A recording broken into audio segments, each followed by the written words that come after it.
básica, ¿no?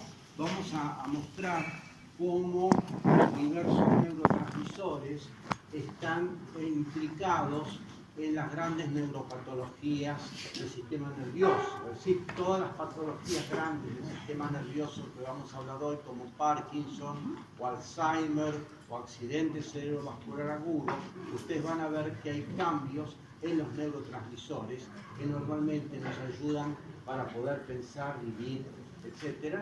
Bueno, están implicados en las patologías también.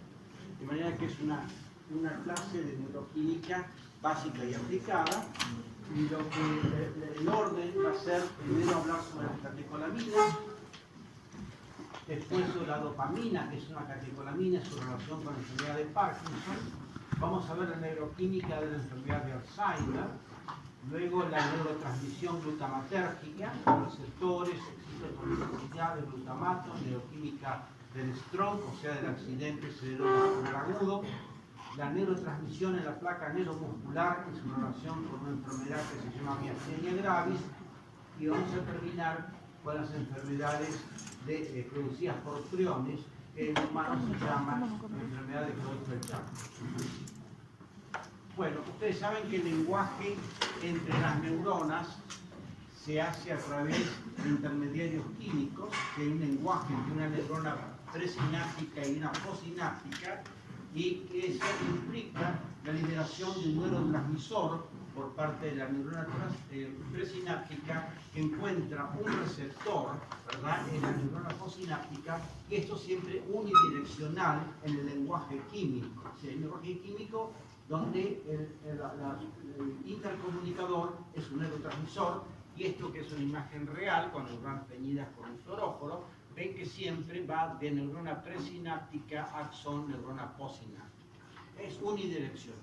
Hay sinapsis eléctricas, que hoy no vamos a tratar, donde la comunicación es por iones, y eso sí es bidireccional, de posináptica a presináptica, de presináptica a posináptica. Pero eso no lo vamos a tratar en el día de hoy. Entonces, comenzando por los primeros neurotransmisores que se identificaron en el sistema nervioso, fueron las catecolaminas, ¿sí?, hace muchos años, y ellas se originan a partir de un aminoácido. O sea que algunas veces los aminoácidos, además de ser integrantes de las proteínas en el sistema nervioso y en los tejidos, también son precursores de neurotransmisores. En este caso, de las catecolaminas, la tirosina. La tirosina, con una enzima llamada tirosina hidroxilasa, se hidroxila este benceno y se transforma en un compuesto llamado DOPA. DOPA no es un neurotransmisor. Hidroxifenilalanina es DOPA. No es un neurotransmisor porque no se libera de la neurona presináptica, sino que es un intermediario, ¿verdad?, luego de decarboxilarse, ¿verdad?, este grupo carboxilo en dopamina. Esta ya es una catecolamina, porque hablamos de catecolaminas. ¿Y qué es el catecolamina? Es un grupo catecol, es un benceno con dos hidroxilos, eso se llama un grupo catecol. Y como tienen un grupo amino libre, es catecolamina. Yo les pregunto qué es un catecol, un benceno con dos hidroxilos y un grupo amino libre, catecolaminas. El producto de la enzima dopa decarboxilasa que le quita este grupo carboxilo es dopamina. Hay neuronas en el sistema nervioso que son dopaminérgicas, o sea que la biosíntesis termina en dopamina y la dopamina es liberada al espacio sináptico. En otras neuronas, la dopamina va a hidroxilarse en este carbono por una enzima llamada dopamina beta-hidroxilasa, y el producto resultante es la norepinefrina o noradrenalina. Este también es una catecolamina, y hay neuronas que tienen como producto final la norepinefrina o noradrenalina. Y hay finalmente otras neuronas que tienen una enzima que se llama la feniletonolamina metiltransferasa, que va a metilar este grupo amino, y lo transforma en epinefrina o adrenalina.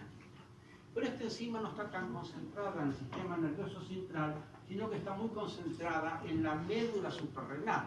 La suprarrenal, arriba del riñón, tiene dos partes, ustedes saben, la corteza, que produce los esteroides, glucocorticoides y mineralocorticoides, y la parte interna, médula adrenal, es parte del sistema nervioso.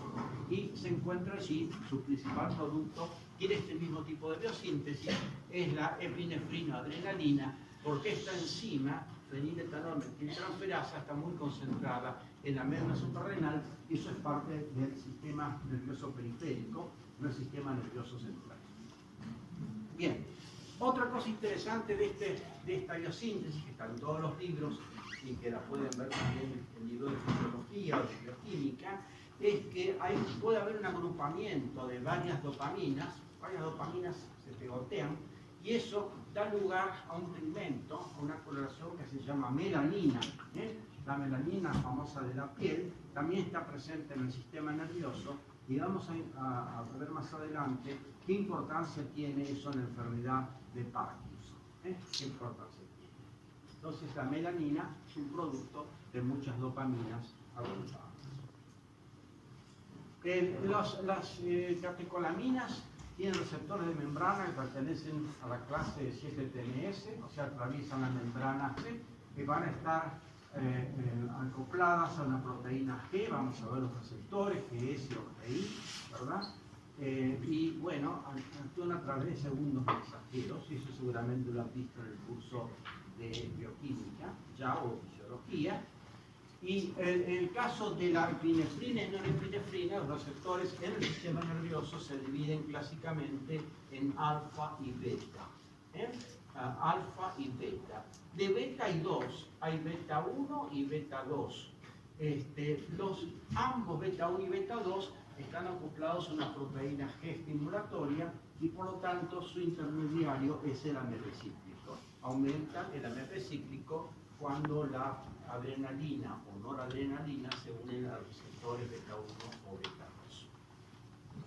Sí, entonces, pues, el AMP cíclico, que saben la cascada de señales, proteína quinasa A, etcétera, etcétera. Los receptores alfa adrenérgicos también se dividen en alfa 1 y alfa 2.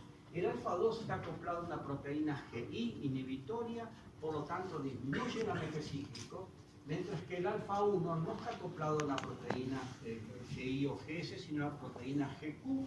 Por lo tanto, lo que va a hacer es activar la hidrólisis del fosfatidil, inositol difosfato en sus dos segundos mensajeros, que son inositol trifosfato y el diacilglicerol. Ese es el mecanismo de señalización. ¿Qué rol cumplen las catecolaminas en el sistema nervioso? Estoy hablando ahora de norepinefrina y epinefrina. Es un rol excitatorio, son neurotransmisores excitatorios. Por eso durante mucho tiempo se consideró que estos neurotransmisores, que son necesarios para que usted esté despierto, para la atención, memoria, etcétera, etcétera, ¿verdad? Podían estar en falta. En ese caso se pensó que los enfermos depresivos tenían un déficit de la producción de catecolaminas, y los enfermos maníacos, que están muy excitados, por el contrario, tenían un exceso de producción de catecolaminas. El tipo vamos a ver en un minuto. El tipo de receptores alfa y beta, además de producir una señalización entre la neurona presináptica y la postsináptica, porque acá tienen la norepinefrina que están vesículas. Esas vesículas, ustedes saben que se adosan a la membrana de la neurona presináptica, son liberados al espacio sináptico y encuentran sus receptores beta 1 o beta 2 y alfa 1 o alfa 2 de la neurona postsináptica, siempre unidireccional. Y aquí alfa 1, alfa 2 están acoplados, alfa 2 a GI y alfa 1 a fosfolipasa C, y por lo tanto a fosfatidil inositol difosfato. Mientras que los beta, ya les dije, beta 1, beta 2, están acoplados a veniratocinasa. Pero en agregado a estos receptores postsinápticos existen receptores presinápticos, tanto beta 2 como alfa 2. ¿Esto para qué sirve? Esto sirve para que regulemos la secreción o acción de estas catecolaminas. ¿Y de qué manera? Bueno, supongamos que, un ejemplo de la naturaleza, que hay un zorro, un predador, que está corriendo a un conejo, a un ratón, ¿verdad?, en el medio del campo.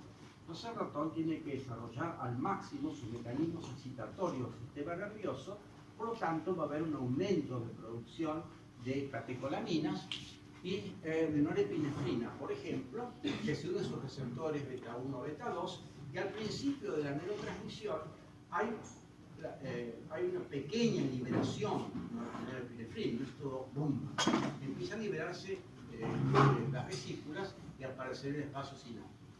Entonces, en ese momento, cuando hay poca norepinefrina, se une un receptor beta 2 presináptico que es de alta afinidad, por eso puede unir a pequeñas concentraciones de norepinefrina. Esto estimula proteína GS y AMP cíclico, y esto induce la mayor que se secrete más norepinefrina. Se necesita porque el zorro está agarrando, corre atrás del conejito o del ratoncito y lo va a agarrar, entonces necesita el ratoncito estar muy estimulado todo su sistema nervioso, y este mecanismo, digamos, es de retroalimentación positiva.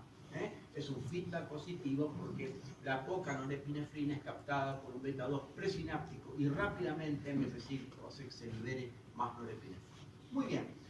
Para seguir con este ejemplo anecdótico, Egipto, la rata llegó a su madriguera, se metió bajo tierra y el zorro se quedó con las ganas mirándolo de afuera. ¿Sí? Entonces, ¿para qué seguir tan excitado el sistema nervioso? Tenemos que tener un mecanismo de freno para el mismo. En ese caso es porque aparece entonces que hay mucha norepinefrina, tenemos que frenar que siga secretándose, y se une a un receptor alfa 2 presináptico que es de baja afinidad, y por lo tanto necesita mucha norepinefrina para actuar. Este está acoplado a proteína GI, disminuye el AMP cíclico y la cantidad de norepinefrina liberada es mucho menor.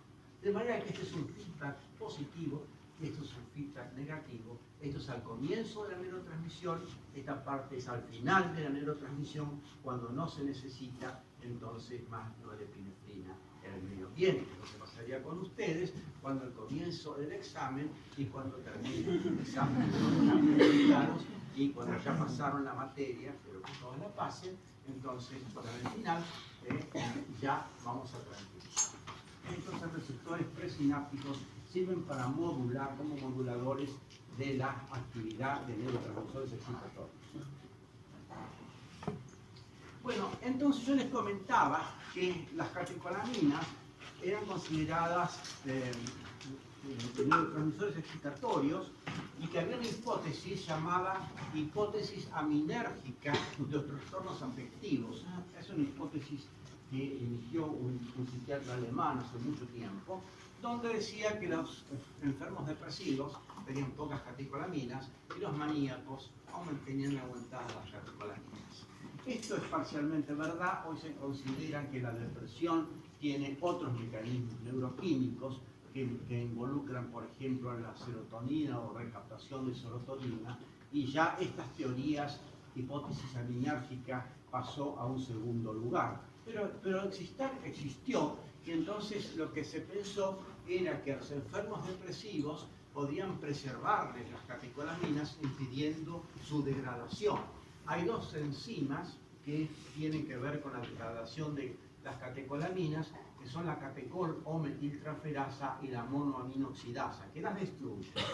Esta vía la pueden ver, o seguramente también la ven en fisiología, las convierte en productos no activos.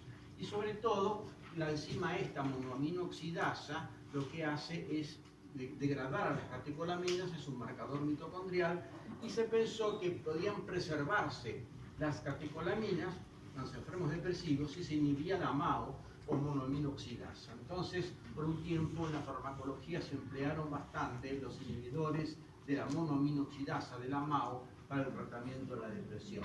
Eso hoy se usa muy poco, no se sepan que existe la posibilidad, porque se usan más bien los inhibidores de la recaptación de serotonina, los cuales no voy a hablar hoy, ¿verdad? Pero son el tratamiento más efectivo de los enfermos depresivos. Pero la primera, para que tengan una idea, lo primero que se pensó de las catecolaminas era su utilidad para el tratamiento de la depresión, ¿verdad? Y ahora vamos a pasar a la otra catecolamina importante, que es la dopamina. Ustedes ven cómo se sintetiza a partir de la dopamina. Y la dopamina tiene 5 tipos de receptores, no se llaman ni alfa ni beta, sino para la letra D, vienen de dopamina. Esos receptores de dopamina, que son 5 en total, pertenecen a 2 familias. Una que son la D1 y D5, que están acoplados a la proteína GS, por lo tanto estimulan la adenilatociclasa. Y otros D2, D3 y D4 son inhibitorios, porque inhiben la adenilatociclasa y por lo tanto son receptores que producen una inhibición de la neurona postsináptica. Y vamos a ver cuáles de estos entran en juego, porque la dopamina está muy relacionada con una enfermedad que es la enfermedad de Parkinson, que es la que vamos a ver a continuación. Bueno, los receptores de dopamina son postsinápticos. La dopamina también se agolpa en vesículas presinápticas y se liberan cuando se necesita, ¿verdad?, al espacio sináptico. Y acá están nuevamente las 2 familias de receptores, la de 1 y de 5, de 2, de 3 y de 4. Bueno, y acá tenemos la enfermedad de Parkinson. La enfermedad de Parkinson es una enfermedad muy frecuente y que ustedes la pueden ver en la calle. La neurología, siempre le digo a los alumnos, se estudia en la calle, se ve en la calle, y ustedes ven enfermos con movimientos anormales, sea de la cabeza, anteroposteriores o de las manos, ¿verdad?, o de brazos, es el movimiento de cuentamonedas, etc. Esos son enfermos parkinsonianos y sobre todo tienen la característica de que caminan con pasitos muy chiquititos, como se ve este señor que está acá, ¿verdad? Entonces tiene movimiento de la cabeza, movimiento de los brazos o rigidez y camina con pasitos de esta manera. Ustedes lo van a ver, gente grande y gente joven, puede ser también. Bueno, esos son enfermos parkinsonianos. Pero puede atacar a varias personas, no solamente jóvenes, viejos, sino jóvenes. De los casos más resonantes fue el Papa Juan Pablo II, ¿verdad?, que se murió siendo parkinsoniano, un Parkinson tremendo, el cual no lo pudieron rescatar. Y este es el señor, que es un actor americano, que lo deben conocer, que se llama Michael Fox, que trabajó en varias películas muy importantes, que era Volver al Futuro. Se hizo millonario y tuvo un Parkinson tan severo que tuvo que dejar de trabajar. Y entonces ahora tiene una fundación en Estados Unidos, solventa una fundación para el estudio de enfermedad de Parkinson. Pongo esto porque la gente cree Parkinson solamente viejos. No, Parkinson puede ser jóvenes también, de más bueno, y acá tienen otra forma de Parkinson, que es un famoso boxeador, ¿verdad? Cassius Clay, también conocido como Muhammad Ali, como él quería que lo llamen porque era musulmán, en su plenitud, y acá como terminó parkinsoniano, es una rigidez importante y su cara es totalmente expresiva, eso es típico del enfermo parkinsoniano. Y lo que pasó con este señor es que recibió tantas trompadas durante su vida, tanto en los entrenamientos como en las peleas, que le produjo algunos daños cerebrales en una parte del cerebro que está encargada de la producción de dopamina. O sea que esto es parte de la llamada demencia pugilística famosa, porque se produjeron lesiones cerebrales que condujeron a que este señor tenga Parkinson. O sea que hay Parkinson traumáticos también, y hay Parkinson de naturaleza genética, vamos a hablar de ellos un poquitito. Hay Parkinson de naturaleza esporádica, que no se sabe el motivo por el cual tienen un Parkinson, y es una enfermedad que se acrecienta las probabilidades con el envejecimiento. El envejecimiento hace que ciertas neuronas dopaminérgicas dejen de producir dopamina. De manera que tenemos una relación de dopamina con Parkinson. Bueno, y acá lo ven perfectamente. Este es un corte anatomopatológico de autopsia de la parte de atrás del cerebro, donde vemos que está la sustancia negra, que tiene un color oscuro, porque tiene melanina. Tiene melanina, pues yo les dije al comienzo de la clase que muchas dopaminas agolpadas dan color melanina. Entonces, ustedes ven, este señor, que por otra causa, tiene la sustancia negra, tiene neuronas dopaminérgicas, porque produce dopamina. En cambio, el enfermo de Parkinson, fíjense ustedes que la coloración es mucho menor porque ha perdido su dopamina. Ha perdido su dopamina y por lo tanto su melanina. Y lo que caracteriza también a la enfermedad de Parkinson, esto es un hallazgo anatomopatológico, es la presencia de los llamados cuerpos de Lewy bodies, que son inclusiones citoplasmáticas de una proteína llamada alfa-sinucleína. Esa proteína alfa-sinucleína se agolpa dentro de las células dopaminérgicas del Parkinson y es bastante destructiva. Acá nuevamente tienen lo mismo, para que se acuerden bien. Entonces un normal con la sustancia negra coloreada, acá es un parkinsoniano. Fíjense la cantidad de neuronas dopaminérgicas en control, cómo se han perdido en el enfermo de Parkinson, y acá están los cuerpos de Lewy adentro de la célula. Eso no lo van a ver ustedes porque es una trabajo de autopsia, ¿verdad? Pero por lo menos ahora en Argentina prácticamente no se realizan autopsias más. Entonces, porque se necesita consentimiento informado del enfermo que se internó y que si se muere le pueden hacer la autopsia, o la familia se puede negar que se hagan autopsias. De manera que son un mínimo las autopsias que ustedes van a ver hoy en día, pero antes se hacían más. Sí. ¿Suele aparecer solo en la sustancia negra o también más generalizado? No, aparecen en los cuerpos de Lewy y en la sustancia negra. ¿En otras áreas cerebrales? No pueden afectarse secundariamente por otro motivo, hay una degeneración cerebral más importante, pero esos marcan, los cuerpos de Lewy marcan al paciente. Lo que pasa es que en la clínica es tan evidente el parkinsoniano, ¿qué te vas a hacer la autopsia para qué? Porque si toda su vida empezó a tener movimientos anormales, rigidez muscular, ¿verdad? No hay ninguna necesidad de hacer ninguna autopsia. La clínica te evidencia todo. ¿Cómo? De la proteína alfa-sinucleína. Te lo pongo en el dispositivo anterior. Acá dice, los cuerpos de Lewy son inclusiones citoplasmáticas de alfa-sinucleína. Bueno, entonces, ya hay mutaciones de esta proteína que causan una forma familiar de enfermedad de Parkinson. Una forma familiar de enfermedad de Parkinson cuando hay mutaciones de alfa-sinucleína. Entonces el Parkinson es una enfermedad neurodegenerativa con pérdida de neuronas dopaminérgicas. Se observan los cuerpos de Lewy formados por inclusiones de la proteína alfa-sinucleína, y mutaciones de alfa-sinucleína promueven su agregación y formación de filamentos y son muy tóxicas para la célula. Ya sabemos lo que pasa en el Parkinson con la neuroquímica. La neuroquímica del Parkinson es la pérdida de dopamina. Simplemente es la pérdida de dopamina. Y con la edad inclusive uno va perdiendo neuronas, ¿verdad?, en ciertas partes del cerebro. ¿Y por qué perdemos neuronas? Perdemos neuronas porque vivimos demasiado los humanos. Ustedes piensen que a lo mejor los genes nuestros estaban preparados para transcribirse y todo a una cierta cantidad de años, a lo mejor 50, 60 años. Hoy en día se vive 80, 90 años y se sigue la progresión para el futuro. Se piensa que para el año 2050 más o menos el ser humano puede vivir 120 años. Tremendo. Ahora, ¿qué pasa? El corazón, los miocitos se reproducen, los musculares se reproducen, la piel, el colon, el riñón, las células sanguíneas, las neuronas se reproducen. Entonces, ¿están nuestras neuronas preparadas para vivir 120 años? Bueno, esas son preguntas que se hace la neurobiología muy importantes. A lo mejor no están preparadas y entonces sufren cambios o pérdidas selectivas en ciertas zonas del cerebro.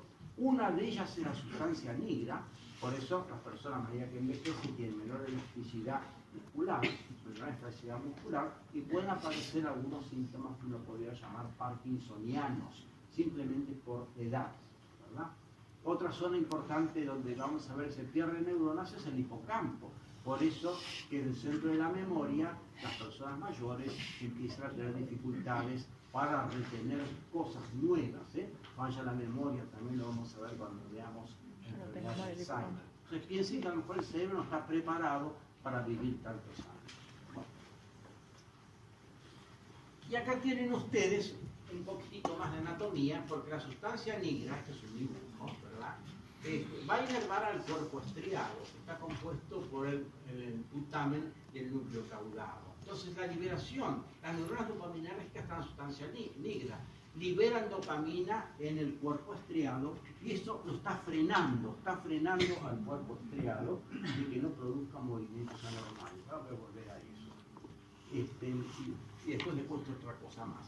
O sea que en el cuerpo estriado tenemos un equilibrio entre una acción inhibitoria de la dopamina producida en las neuronas dopaminérgicas, acá, esta es acción inhibitoria, o sea que están actuando acá receptores inhibitorios. Yo les dije que la dopamina tiene receptores excitatorios y receptores inhibitorios. Acá están actuando receptores inhibitorios. Esto está inhibiendo al cuerpo estriado. El cuerpo estriado también tiene excitación por otros neurotransmisores, por ejemplo, acetilcolina, glutamato, que tienen acciones excitatorias. Entonces tenemos un equilibrio, todos ustedes y yo, ¿verdad?, entre excitación e inhibición. Excitación por acá e inhibición por acá. Si falla la inhibición por las neuronas dopaminérgicas se pierden en el Parkinson, ¿verdad?, el cuerpo estriado resulta excesivamente estimulado por otros neurotransmisores como la acetilcolina o el glutamato y aparecen los movimientos anormales. ¿Me siguen todos? Los allá del fondo yo no los veo tanto, veo de acá adelante, pero no sé, yo los miro a los alumnos cuando doy la clase. Todos porque están dormidos, se cansan, no, más o menos tienen la visión importante. Pero del fondo no los veo menos. ¿Pero me están siguiendo? Bueno. Entonces, vamos a ver la función de la dopamina, que la vimos en diapositivo. Vamos a ver que también tiene que ver la dopamina cerebral con la adicción a las drogas. Tiene que ver con la adicción a las drogas. Es una función nada relacionada con el cuerpo estriado. Y eso es debido a que acá tenemos dos centros productores de dopamina, o sea, hay neuronas dopaminérgicas. Una la sustancia negra, que es esta, que va a inervar el cuerpo estriado, ya lo hemos visto, y otra que va a inervar al núcleo accumbens y a la corteza prefrontal. Este sistema que empieza en el tegmento medio, en la área tegmental media, ¿verdad?, inerva a la corteza prefrontal y el núcleo accumbens. Eso es muy importante porque forma parte del sistema de autocomplacencia cerebral. Dopamina producida en el área del tegmento medio es liberada en el núcleo accumbens y de allí hay proyecciones a la corteza prefrontal. Y este sistema es el sistema, ¿por qué se llama autocomplacencia? Porque lo hacemos una vez y nos indica que bueno, nos gusta y lo volvemos a hacer, Entonces el sistema que emplean todas las drogas de adicción, la marihuana, la nicotina, el tabaco, ¿verdad?, la heroína, la cocaína, todo lo que ustedes quieran saber, actúa a través de un sistema de autocomplacencia cerebral, a través de la dopamina liberada en el área del tegmento medio. Entonces, fíjense qué paradoja. Por un lado, la dopamina necesitamos para tener movimientos normales, tono muscular, etcétera, ¿verdad?, cuando falta tiene enfermedad de Parkinson. Y por otro lado, la dopamina forma parte de un sistema cerebral que nos hace adictos a las drogas. Inclusive al chocolate, todo pasa por aquí. La adicción excesiva al sexo. Sí, ustedes se ríen, pero es así. Este sistema nos dice que algo bueno nos está sucediendo. Y entonces lo queremos repetir. La corteza prefrontal está adelante, es importante porque es la que nos lleva a tomar decisiones.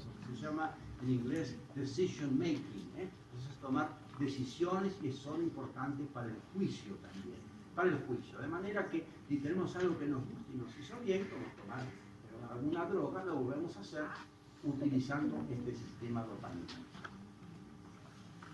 Bueno, ahora volvimos al Parkinson, ya les mostré esto, y ahora vamos a hablar un poquito de terapéutica del Parkinson, porque si uno sabe la neuroquímica del Parkinson y sabe cómo se forma la dopamina, eso nos debe servir para algo, para diseñar una terapia farmacológica. Muy bien, falta la dopamina. Muy bien, le damos dopamina al paciente.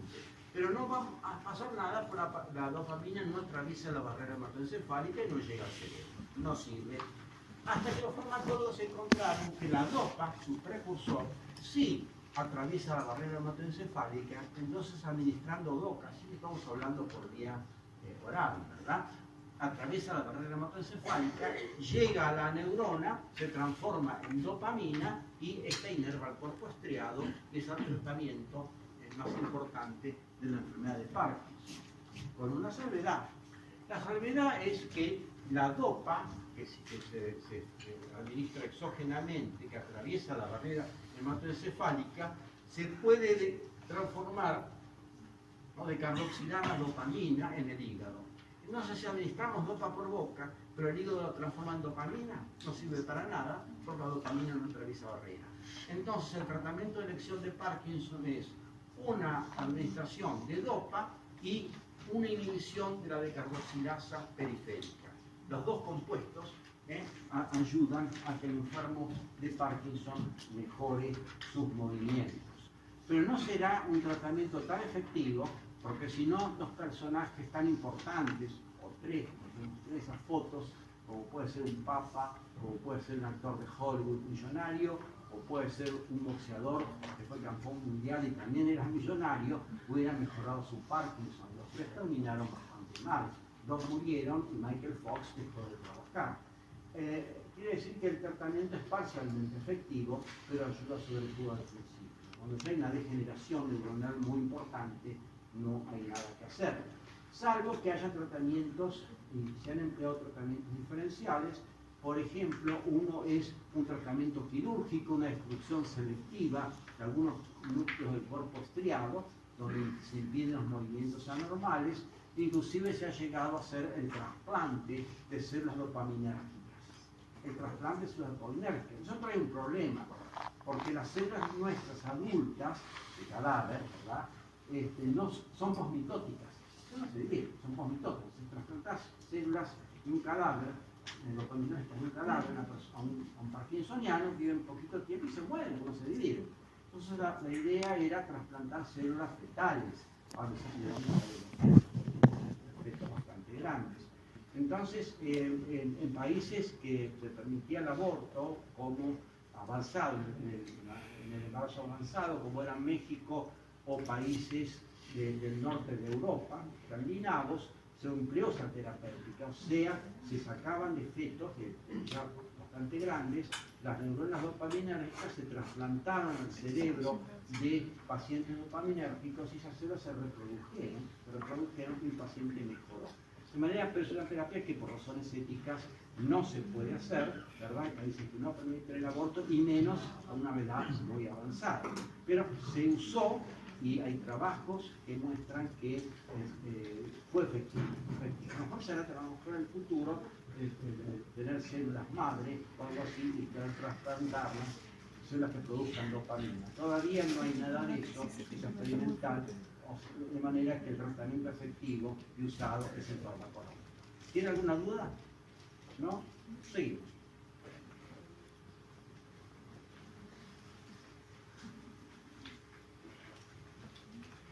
Nos vamos a dedicar ahora a la gran patología, que es la enfermedad de Alzheimer.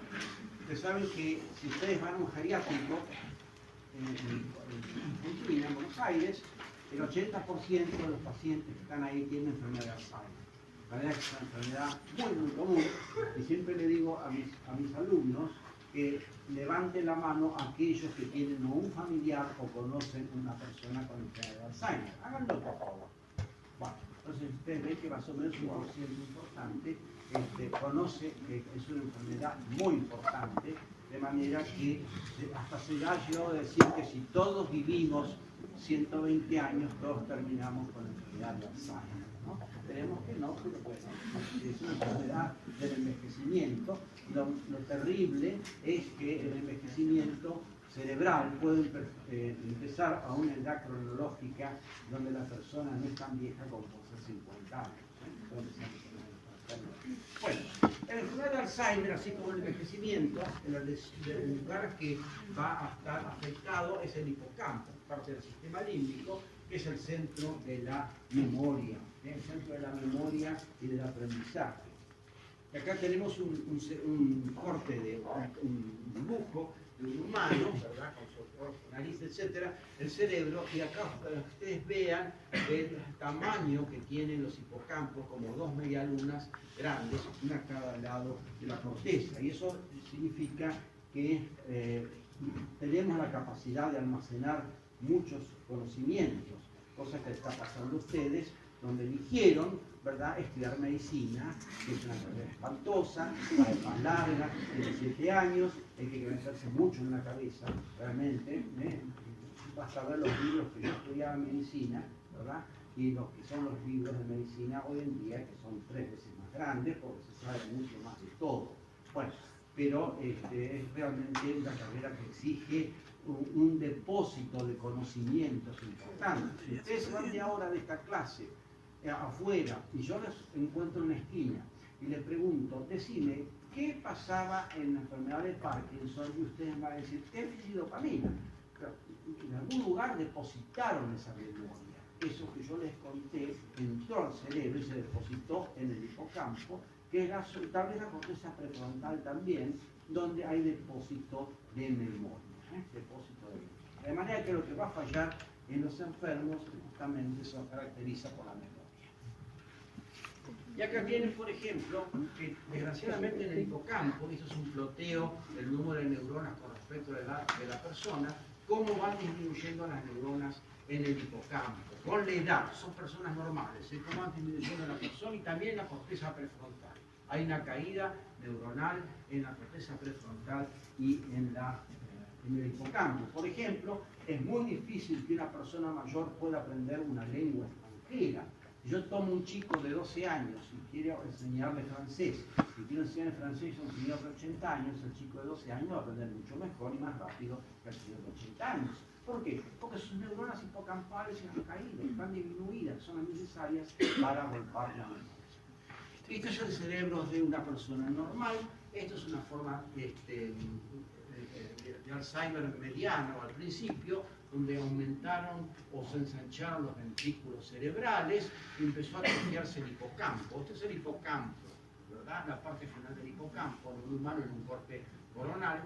Acá está medio atrofiado y en la forma severa del Alzheimer, fíjense ustedes la atrofia que ha habido de la corteza, la profundización de los surcos y los agrandamientos enormes de los ventrículos, que el hipocampo prácticamente quedó reducido a la nada. De manera que caracterizan a estos pacientes la pérdida de la memoria, pero con otro tema es que las neuronas de la zona motora del cerebro, el área motora del cerebro, están conservadas. Entonces tenemos una especie de zombie que anda todo el día por todos lados, se escapa, va a la calle, se pierde, no sabe quién es, etcétera, porque perdió la memoria, pero no perdió su motricidad hasta en fases avanzadas de la enfermedad, porque las lesiones se circunscriben sobre todo al hipocampo. Bueno, vamos a la neuropatología y neuroquímica. Hay dos cosas que caracterizan a la enfermedad de Alzheimer: la placa de beta-amiloide y la fibrilla, o el ovillo fibril. Estos son hallazgos de la anatomía patológica. Placa de beta-amiloide y los ovillos intracelulares, que es otra cosa. ¿Por qué se llama placa de beta-amiloide? Se llama placa beta-amiloide. Amiloide viene de almidón, porque en la antigüedad, cuando el señor Alzheimer, que era un alemán también, un patólogo, psiquiatra alemán, ¿verdad?, hacía cortes del cerebro, veía puntitos así en el cerebro y los llamó placas seniles. Y después vieron que tenía o daba una coloración para el almidón. ¿Qué tiene que ver esto con el almidón? El almidón es un polisacárido vegetal, nosotros no tenemos almidón. Pero como daba una reacción positiva para el almidón, que era con el rojo Congo, ¿verdad?, lo llamaron placas amiloides de almidón. Nada que ver, no tiene que ver con un polisacárido, un depósito de polisacárido, sino es un depósito de un péptido. Por el nombre le quedó beta-amiloide. Se forman placas extracelulares, como se ve acá, ¿verdad? Y la otra característica es este ovillo. Esto es intracelular en la neurona y esto es debido a la fosforilación de una proteína llamada tau, TAU. Entonces hay la gran división entre los neurobiólogos que dice que los tauópatos son aquellos que apoyan que lo más importante es la hiperfosforilación de la proteína el tau, y aquellos que hablan que lo más importante en el Alzheimer es la producción del beta-amiloide, pero esto es lo más importante, lo que se considera hoy en día como más importante. ¿Y cómo se genera el beta-amiloide? Muy bien, ¿cuál es la neuroquímica del Alzheimer? Todos tenemos una proteína en el cerebro, que no sé para qué la tenemos, que se llama ATP, proteína precursora del amiloide. Acá está en inglés, Amyloid Precursor Protein, proteína precursora del amiloide. Es una proteína que atraviesa la membrana, una parte extracelular, la membrana celular, otra parte intracelular. Muy bien, toda la tenemos por ahí. El problema con esta proteína es que se procesa. ¿Qué significa? Que se corta. Entonces, se corta primero por una enzima, una proteasa que se llama alfa-secretasa, la corta aquí, ¿sí? Y hay otra proteína que se llama secretasa, que es una proteasa que se llama gamma-secretasa, que la corta por aquí. Y acá no pasa nada, no pasa absolutamente nada, se actúa en la alfa-secretasa y la gamma-secretasa. Pero si viene una proteasa dañina, que se llama la beta-secretasa, la corta en este puntito, y la gamma-secretasa la corta aquí abajo. Y esto que está en rojo, este ladrillito, es un péptido que puede tener entre 40 y 42 aminoácidos, se libera, forman oligómeros y se agrupan y forman la placa del beta-amiloide. Entonces, el beta-amiloide, que es muy tóxico para la célula, la destruye, es debido a la acción o corte por enzimas que no tendría que cortarlo en esa parte. ¿Qué hace que algunos tengan esta actividad y esta vía amiloidogénica, la producción del beta-amiloide, y otros tengamos esta? No se sabe bien. Hay causas esporádicas, hay causas familiares, algunos dicen que hay un aumento en la actividad de esta proteasa o beta-secretasa por mutaciones, etc. Hay 2 millones de teorías. Cada 5 minutos aparece un trabajo en el mundo publicado sobre Alzheimer, así que ustedes imagínense la literatura sobre esto lo que es. Pero esta es la forma de producción del beta-amiloide. ¿Entendieron todos? ¿Sí? Perdón, mi pregunta es beta-secretasa y después gamma-secretasa. Esta es, claro, primero beta-secretasa y después gamma-secretasa. Lo normal es alfa-secretasa y gamma-secretasa. Gamma es la última, pero acá es alfa. Va bien, todo bien, no pasa nada. Cuando aparece la beta se forma el péptido beta-amiloide. Acá lo tienen nuevamente, para que no se olviden, la proteína ATP, la beta-secretasa, gamma-secretasa, el famoso beta-amiloide, y acá tiene la formación de la placa de beta-amiloide. Miren la cantidad de plaquitas que tiene este cerebro y la corteza cerebral del paciente. Bueno, ¿cómo tratamos al Alzheimer? Vamos a ver un poquito de otros neurotransmisores ahora. ¿Está abierta la puerta? Sí, ¿no? Me parece que hace calor acá. Bueno, ¿cómo tratamos al Alzheimer? Por experimentos en animales y determinaciones hechas en el cerebro de pacientes, se había visto que los enfermos de Alzheimer tienen disminución de un neurotransmisor llamado acetilcolina. La acetilcolina es un neurotransmisor que se forma a partir de acetil-CoA y colina, una enzima llamada colina-acetiltransferasa. Colina-acetiltransferasa toma colina-acetil-CoA y forma acetilcolina. Este neurotransmisor es importante para mantener la memoria. ¿Por qué? Porque se había visto en animales que si suprime la formación, síntesis de acetilcolina, perdían la memoria. Hay varios test de memoria que se pueden utilizar en animales. Bueno, y vive poco, además la acetilcolina vive poco porque tiene una enzima que la destruye rápidamente, que se llama acetilcolinesterasa. Entonces, la acetilcolinesterasa, que está en el espacio sináptico, destruye la acetilcolina y en sus componentes precursores, la colina y el acetato que después se vuelve acetil-CoA. Entonces, la idea era ver si preservamos acetilcolina inhibiendo la acetilcolinesterasa. Eso rápidamente, falta acetilcolina, Si se administra por boca, acetilcolina no llega a atraviesa la barrera hematoencefálica, no llega al cerebro. Pero ¿qué pasa si inhibimos la acetilcolinesterasa central? Podemos preservar la acetilcolina y hacer que el enfermo recuerde su memoria. Bueno, vamos a pasar. Acá tenemos.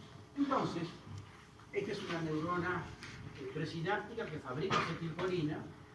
La acetilcolina se libera al espacio sináptico, se une a receptores que vamos a ver que son muscarínicos después en la neurona posináptica y es destruida por acetilcolinesterasa. Por ejemplo. Entonces se idearon diversos inhibidores para tratar a los enfermos con Parkinson. El primero que se usó se llamaba tacrina, pero resultó ser hepatotóxico. Rápidamente se dejó y ahora aparecieron 3 nuevos: galantamina, donepezil y ribastamina.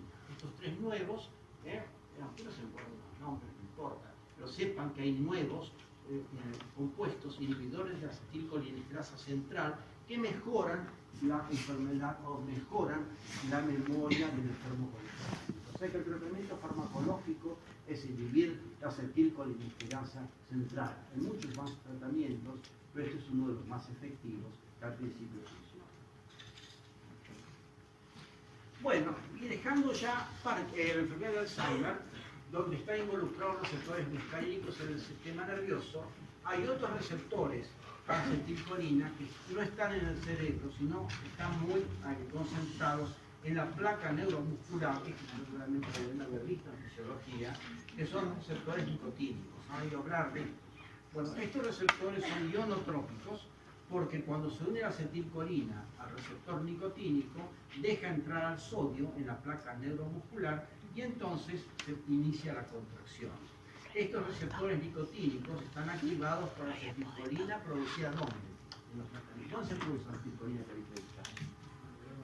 ¿Dónde? En las neuronas. ¿Cuáles neuronas? Las motoneuronas de la médula espinal. Okay. Entonces las motoneuronas de la médula espinal producen acetilcolina que viajan por los nervios, se liberan, encuentran su receptor nicotínico en la placa neuromuscular, entra sodio y se inicia la contracción. Y esto está ligado a una enfermedad, que vamos a ver, terminamos con Alzheimer acá, que se llama miastenia gravis. Normalmente entonces los nervios que proveen de las neuronas motoras descargan la acetilcolina en las células musculares, ¿verdad? Descargan su acetilcolina, esto se encuentra en sus receptores nicotínicos y en las células musculares se inicia la contracción. En la enfermedad llamada miastenia gravis existen anticuerpos que están acá marcados como estas figuritas azules que se adosan a los anticuerpos nicotínicos y los bloquean. Entonces tenemos una enfermedad autoinmune debido a anticuerpos antirreceptor nicotínico para la acetilcolina. Es una enfermedad autoinmune. Yo les pregunto, ¿qué otras enfermedades autoinmunes conocen ustedes? ¿La más frecuente cuál es? No, el lupus no es la más frecuente. Es autoinmune, pero no es la más frecuente. ¿Cuál es la más frecuente? La diabetes tipo 1. Diabetes tipo 1, artritis reumatoidea, lupus eritematoso y miastenia gravis. Bueno, en la miastenia gravis entonces se producen autoanticuerpos contra el receptor nicotínico de acetilcolina y por lo tanto el enfermo no puede contraer bien sus vínculos. Acá tenemos un ejemplo. Esta nena no es que esté somnolienta, sino que su tonicidad muscular está perdida, por eso parece que tiene los párpados caídos, los cachetes tirados por abajo. Y entonces se pensó que de alguna manera, como el enfermo tiene acetilcolina, pero tiene bloqueados sus receptores, ¿verdad? Si mantuviéramos la acetilcolina en cantidades suficientes, importantes, ¿verdad? Podría de alguna manera unirse a los receptores que todavía no están bloqueados y de esa manera el paciente recuperará su tonicidad muscular. Y por lo cual se emplea un inhibidor de la acetilcolinesterasa periférica. Esto parece lo de Alzheimer. En Alzheimer se inhibía la acetilcolinesterasa central para mantener la acetilcolina y recobrar memoria. Acá se recobra la motricidad porque se inhibe la acetilcolinesterasa periférica con un compuesto llamado neostigmina, el principal tratamiento de la crisis de la miastenia gravis.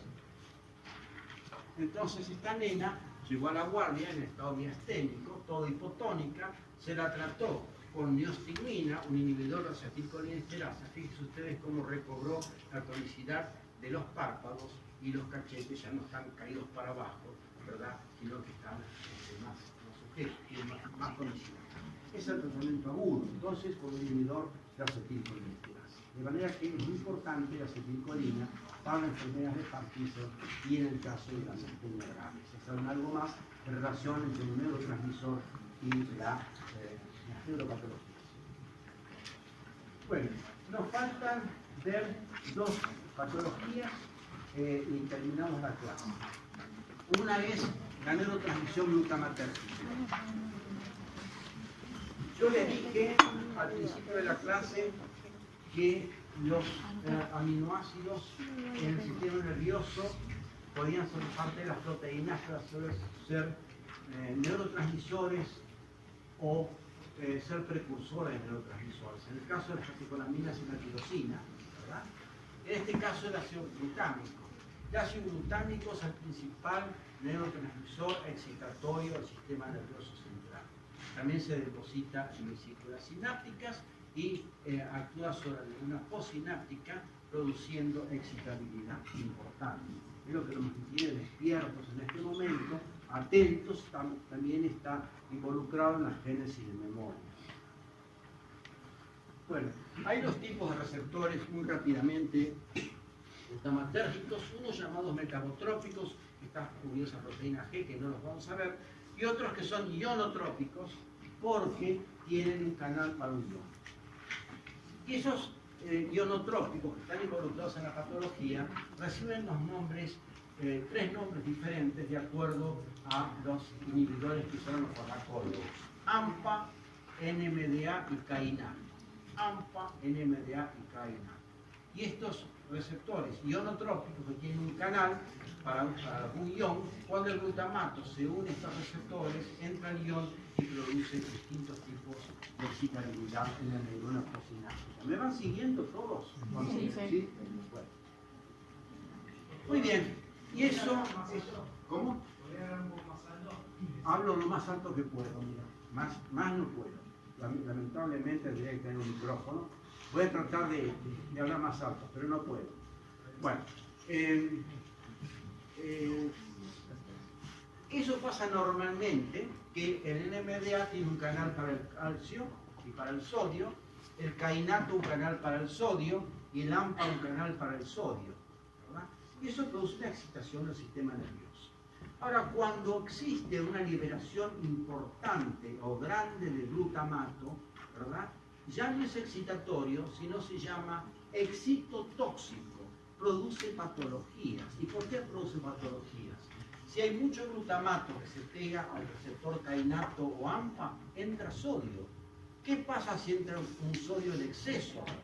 El ingreso de sodio arrastra el ingreso de cloro y de agua. La neurona postsináptica sufre edema, lisis hasta muerte celular. No es poca cosa. Si se excita el receptor NMDA en exceso, el ingreso de calcio produce activación de todas las enzimas líticas, proteasas, lipasas y nucleasas. Se digieren las proteínas, los lípidos y los ácidos nucleicos. Se generan niveles tóxicos de óxido nítrico, porque una de las formas de la óxido nítrico sintetasa, ¿verdad?, es calcio dependiente. Hay un estrés oxidativo, necrosis y apoptosis. Un desastre. ¿Qué patología más frecuente vemos cuando hay una excitotoxicidad del glutamato? Bueno, el accidente cerebrovascular agudo o el stroke. ¿Qué es un stroke? ¿Cuáles son las causas más comunes del accidente cerebrovascular? La ACV, la más frecuente. Bueno, eso te dependería el volumen vascular, pero para un episodio agudo. Rotura de aneurisma es una, la más frecuente de todas, ¿cuál es? ¿Cuál? Obstrucción de un vaso por un trombo, pero más frecuente todavía. Un hembro también, pero la más frecuente todavía. Un accidente, un trauma. ¿Un? Accidente. No tanto. La isquemia cerebral significa que se falta de sangre. Pero, ¿cuál es de todas las causas más frecuentes? Ninguno me la dijo, la hipertensión arterial. La hipertensión arterial. La hipertensión arterial es una cosa mucho más frecuente, es la más frecuente, con la diabetes es muy frecuente.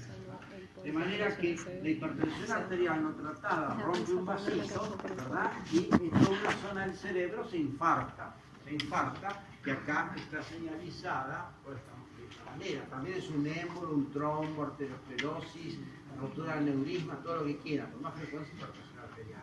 De manera que las neuronas de esta zona se mueren porque no les llega oxígeno. Bueno, y acá está amplificada la zona del infarto en azul. Bueno, estas neuronas que se quedan anóxicas sin oxígeno debido a la falta de cantidad de sangre, ¿verdad? Empiezan a liberar su glutamato, no lo retienen más, en cantidades excesivas, y esta neurona que está fuera de la zona del infarto, lo que se llama la zona de penumbra. La penumbra es este es el infarto donde se quedó sin sangre. La penumbra rodea a eso. Esta neurona recibe todo el impacto de ese glutamato en exceso. Entonces, la neurona de la zona de penumbra, ¿verdad?, recibe el glutamato en exceso de la neurona que se quedó sin oxígeno, empieza a ingresar calcio y sodio, y todo este fenómeno tremendo es lo que hace que fuera un infarto pequeño, como la zona de penumbra sufre mucho, el infarto llega a ser con la lesión mucho más grande. Mucho más grande. Y es lo que sucede entonces al paciente que ha tenido un accidente cerebrovascular. Entonces, una zona del cerebro, acá está la piramidal, que se entrecruza, ustedes saben, ¿verdad? Y que después inervan las motoneuronas de la médula espinal.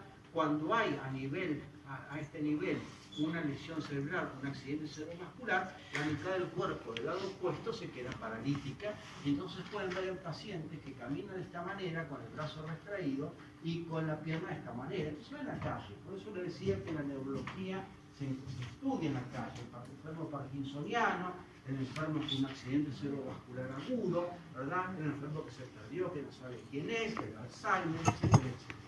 Vayan a la calle y miren marchas raras y van a ver cómo pueden ustedes hacer un diagnóstico neurológico rápidamente.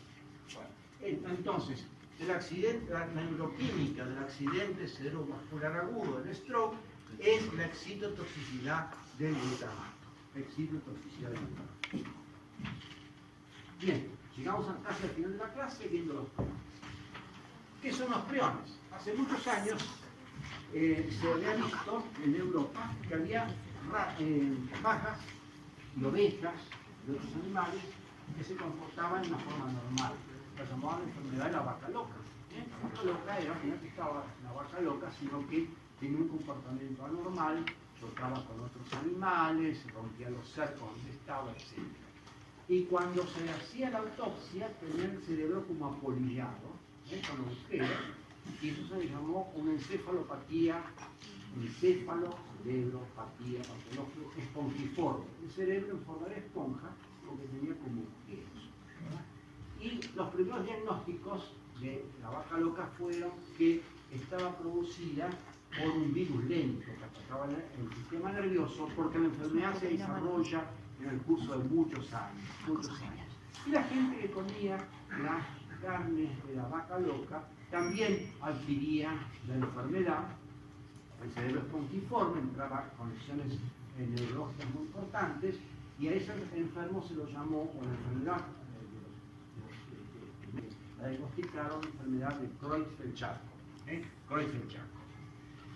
Y no se sabía que eran virus, cosa que no era muy interesante para nosotros desde el punto de vista neuroquímico, hasta que este señor, Steinbeck Trussina, que es un neurólogo de Estados Unidos, ¿verdad?, de Los Ángeles exactamente, en el año 1997 recibió el premio Nobel, porque descubrió que los priones no eran virus, sino eran proteínas que infectaban el sistema nervioso.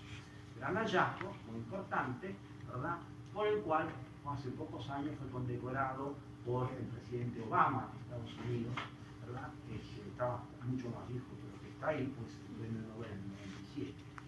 Bueno, ¿y qué es un prión? Bueno, un prión es lo siguiente: nosotros tenemos en el cerebro una proteína que no sabemos para qué sirve bien todavía, que se llama PRPC, proteína priónica control. PRPC, proteína priónica control, y se caracteriza por tener varias alfa hélices. ¿Para qué sirve? Hay mucha discusión, pero la tenemos. Una isoforma de esto es lo que se llama el prión infectivo, donde las alfa hélices cambian su conformación y se transforman en hoja plegada o conformación beta, que se ven acordar ustedes cuando estudiaron estructura de proteínas. Entonces, el prión infectivo es que cuando las alfa hélices se cambian a conformación beta. Eso se llama PRPSC, proteína priónica. SC viene de Scrappy. Scrappy es no es la vaca loca, sino la oveja loca. Es la enfermedad producida en las ovejas. Eso lo llamó PRPSC, proteína priónica de Scrappy. El problema está que si uno come esta proteína, las enzimas digestivas las reconocen, las enzimas digestivas nuestras no reconocen esta proteína, no la cortan porque no saben lo que es. Entonces el prión se absorbe, lo agarran los linfocitos nos llegan a los órganos linfáticos, y los órganos linfáticos para el sistema nervioso, porque es un péptido o una proteína muy neurotrópica, ¿va? Siempre dirigida al cerebro. ¿Y qué pasa? Pasa que acá tenemos el prión SC, prión Scrappy, PRPSC, hecho como un ladrillito rojo, que toca la proteína priónica control que todos tenemos. Este tiene hoja plegada, este tiene alfa hélice, y al tocarlo, lo transforma, le produce un cambio conformacional, lo transforma en otro prión. Teníamos uno y este no, tenemos dos. Ahora estos dos, cada uno toca proteínas priónicas control y también lo transforma en un prión. O sea, hay una reacción en cascada donde todas esas proteínas normales que nosotros tenemos, el PRPC, se transforman en priones infectivos. Y eso produce un desastre, es muy neurotóxico para la célula. ¿Verdad? Acá está la neurona, está invadida por PRPC, se produce toda esa gran cantidad de priones infectivos, lleva a estrés oxidativo, la producción de superóxidos y excitotoxicidad del glutamato. Todo lo peor le podía pasar. Estrés oxidativo, generación de anión superóxido y excitotoxicidad del glutamato, resultado apoptosis, muerte neuronal, o necrosis y muerte neuronal. De manera que se mueren las neuronas, y eso explicaba el cerebro apolillado, todo lleno de bacterias, todo lleno de bacterias. Eso se llama en el humano la enfermedad de Creutzfeldt-Jakob. Y ustedes me dirán, nosotros no vamos a ver nunca un Creutzfeldt-Jakob en Argentina, porque acá no hay vaca loca. No hay vaca loca porque la vaca aquí, tanto en el verano como en el invierno, tiene comida que es el campo, el pasto del campo. Mientras que en Europa el invierno es muy crudo y los animales se alojan en cobertizos y le daban alimentos balanceados, muchos de los cuales estaban contaminados con materiales obtenidos de animales muertos que tenían la enfermedad. De esa manera se contagiaban. Yo digo que sí, van a ver de Creutzfeldt-Jakob, porque existe una forma que es genética, donde se producen mutaciones en el ADN, y finalmente el prión que aparece como producto transcripcional y transcripcional de ese ADN, ese prión control, por sí mismo tiene una mutación que lo transforma en el prión infectivo, el PRPSC. De manera que hay formas genéticas de Creutzfeldt-Jakob que ustedes sí las van a ver en la Argentina. No es una enfermedad muy frecuente, pero existe, ¿verdad? Y eso hace que se tomen recaudos. Por ejemplo, las personas que son donantes de sangre, personas que son donantes de hígado o donantes de corazón, etc., tienen que ver que no tengan una forma o priones. De esa manera, genéticamente lo formaron y se lo transmiten entonces del donante a donante. Bueno, en este tiempo ustedes vieron la neuroquímica de las grandes neuropatologías. Ya saben entonces lo que es la enfermedad de Parkinson y dopamina. Hemos hablado del Alzheimer, del beta-amiloide, el problema con la acetilcolina. Hemos visto la miastenia gravis, hemos visto el accidente cerebrovascular, hemos visto enfermedades por priones. El concepto que se lleve es que los neurotransmisores y la neuroquímica, saber neuroquímica es muy importante para entender las neuropatologías